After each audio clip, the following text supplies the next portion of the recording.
बुद्धि को कहाँ ले जाओ? सुखधाम और शांति धाम में ले जाओ। ऐसी प्रैक्टिस करनी है कि अंत मते सो गति हो जाए। कैसी मति हो जाए? अंत में हमारी बुद्धि कैसी बन जाए कि हमें दुखधाम बिल्कुल याद ना आए। बाप याद आए, बाप का घर याद आए और सुखधाम याद आए, बाप का वर्षा याद आए। अभी आत्माओं को अपना घर भूला हुआ है, घर भूला हुआ है तो अशांत होते हैं। बाप आकर याद दिलाते हैं कि तुम शांति धाम के वासी थे, अभी तुम अशांत हो गए हो। बाप समझाते हैं, हे रूहानी बच्चों, अभी तुम घर नहीं जा सकते हो। क्यों नहीं जा सकते? है? अभी तुम घर नहीं जा सकते हो क्योंकि घर है ऊपर, ऊंचते ऊंच धाम, और तुम्हारे ऊपर बोझ है 63 जन्मों का।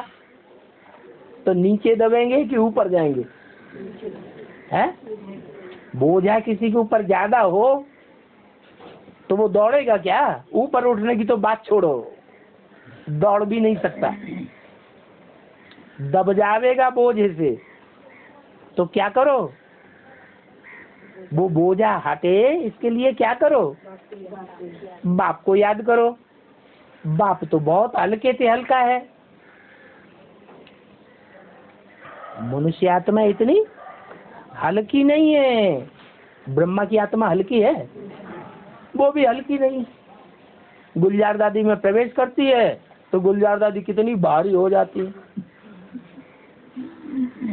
इतना भारीपन महसूस होता है कि अपनी स्मृति भी भूल जाती है। 10-12 घंटे प्रवेश करेंगे तो बाद में उनको 10-12 घंटे आराम करना पड़ता है। इतना बोझ महसूस करती है। तो आत्माओं में और परमपिता परमात्मा में कितना अंतर है। परमपिता परमात्मा में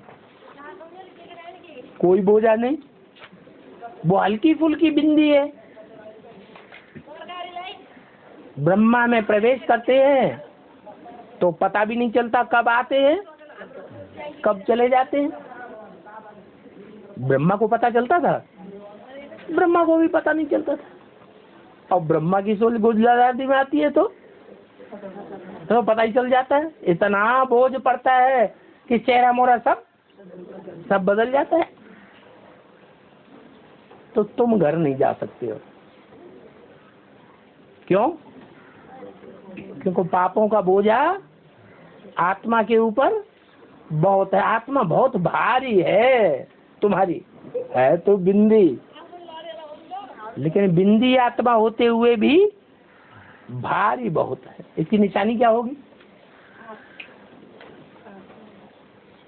हम कैसे अनुभव करेंगे कि हमारी आत्मा में पाप का बोझा ज्यादा है, हाँ इनकी आत्मा में पाप का बोझा कम है?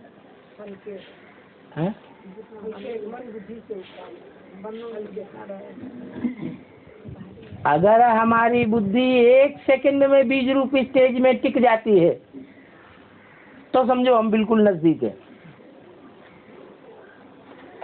हल्के हैं। और बार बार प्रयत्न करने पर भी बाप याद ही नहीं आता।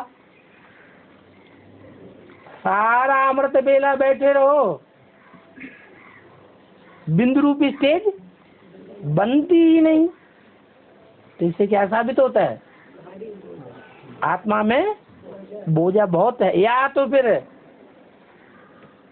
संगठन का बल मिलना चाहिए या नहीं मिलना चाहिए? संगठन का तो बल मिलना चाहिए। गायन भी है शास्त्रों में भी, संघौ शक्ति कलौ युगे। कलयुग में संगठन की शक्ति बहुत काम करती है। देखो मुसलमानों का संगठन कितना जबरदस्त है। काबा में कितनी भीड़ इकट्ठी होती है, लाखों करोड़ों मुसलमानों की। संगठन है ना। तो संगठन के बल पर मुसलमानों ने सारी दुनिया पर लंबे समय तक राज्य किया। इतना लंबे समय तक हिस्ट्री में किसी ने राज्य दूसरे धर्म वाले ने नहीं किया। तो देखो कितनी शक्ति है संगठन। लेकिन जिनके ऊपर पापों का बोझा बहुत होता है तो संगठन में बैठ के भी सो जाते हैं। आंख खोलते हैं, बाबा से आंख मिली 1 सेकंड, फिर सो जाते। कितनी वंडरफुल बात। याद के क्लास में ही नहीं, ज्ञान के क्लास में, मुरली के क्लास में भी नींद आती है। तो बाबा कहते हैं तुम अभी घर नहीं जा सकते, पापों का बोझा बहुत है।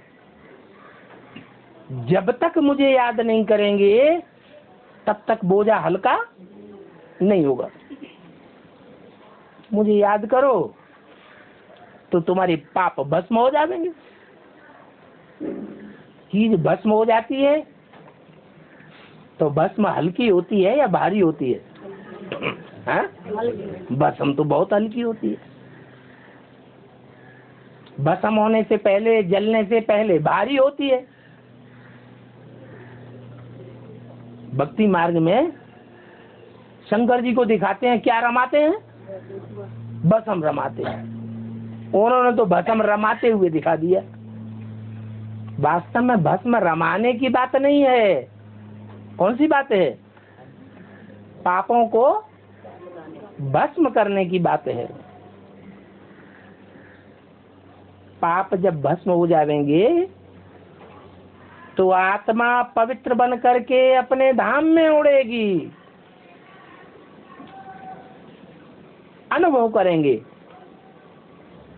कि हम शरीर में रहते रहते चाहे ये दुनिया याद आए, ये मित्र संबंधी याद आए, वो याद आए, लेकिन चाहने पर भी उनकी याद नहीं आएगी। कहाँ जाएगी बुद्धि? परम धाम में जाएगी।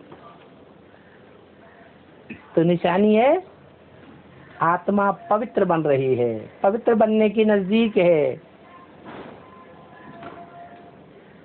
तुम बच्चे जानते हो, है तो ये अपवित्र दुनिया।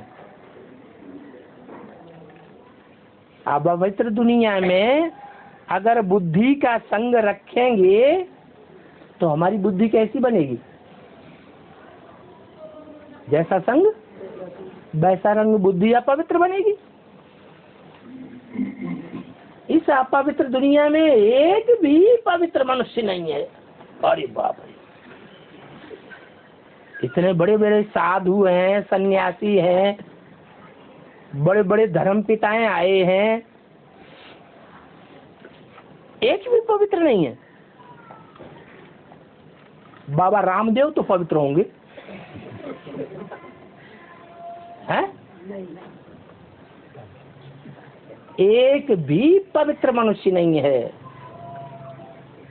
पवित्र दुनिया को सतयुग कहा जाता है और अपवित्र दुनिया को कलयुग कहा जाता है।